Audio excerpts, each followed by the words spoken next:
Today I'll be presenting a strategic plan for building sustainable partnerships between early childhood education and migrant families in Endeavour Hills.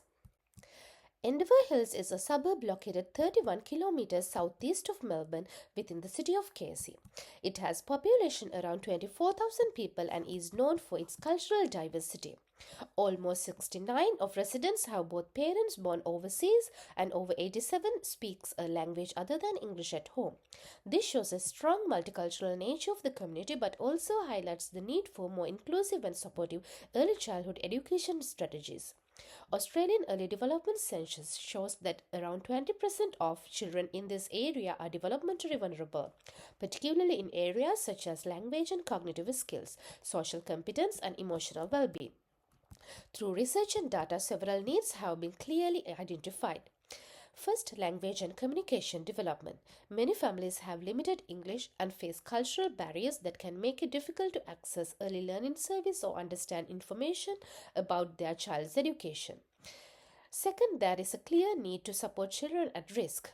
1 in 5 children shows developmental vulnerabilities, especially in terms of social and emotional development. Another key need is community engagement. Migrant families often arrive without existing local connections, which can lead to social isolation. Finally, many families are unfamiliar with the Australian early childhood education system. This can lead to confusion about how services work, what is available, and when to enroll. Now let's look at the goals and rationale. To build meaningful and lasting partnerships with migrant families, we need clear goals that focus both on the families themselves and on strengthening the wider community. For families, short-term goals include improving access to information throughout multilingual communication, raising awarenesses about local early childhood services, parenting programs, and developmental resources, creating welcoming spaces like multicultural playgroups and community gatherings. The long-term goal is to empower families to take an active role in their children's learning and overall well-being, not just in the early years but throughout their educational journey. For the community, short-term goals focus on strengthening local connection through inclusive events that celebrate cultural and diversity, providing clear culturally adapted materials to explain how early childhood education works in Australia. Over the long term, the aim is to integrate child development services like speech and occupational therapy directly into community-based settings, making these supports easier to access and more responsive to local needs. To achieve these goals, strategies are guided by 2 key theories. Wenger's Communities of Practice, which highlights learning through collaboration and shared experience. Brentford Bunner's Ecological Systems Theory, which recognizes that children develop through multiple interconnected systems.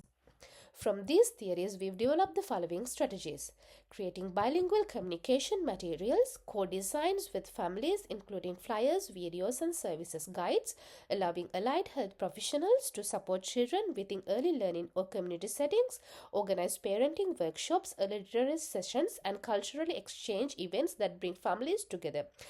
Training local parents or volunteers to act as culturally and language brokers between families and services, recruiting bilingual community connectors to assist families with enrollment, health access, and parenting support.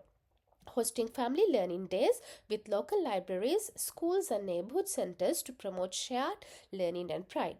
All of these strategies are designed to reduce barriers, strengthen belongings, and build trust over the time. To implement these strategies, we will collaborate with a range of local partners. To ensure our partnerships are effective, we'll use a mix of evaluation methods.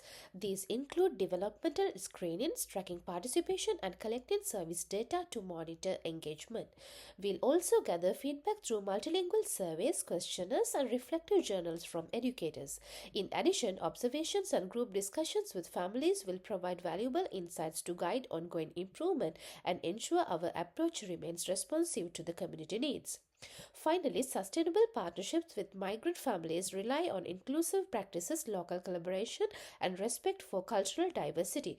With thoughtful strategies and strong community connections, we can ensure every child and family is valued and supported. Here is the list of useful academic articles that guided me in the creation of this partnership plan. Thank you.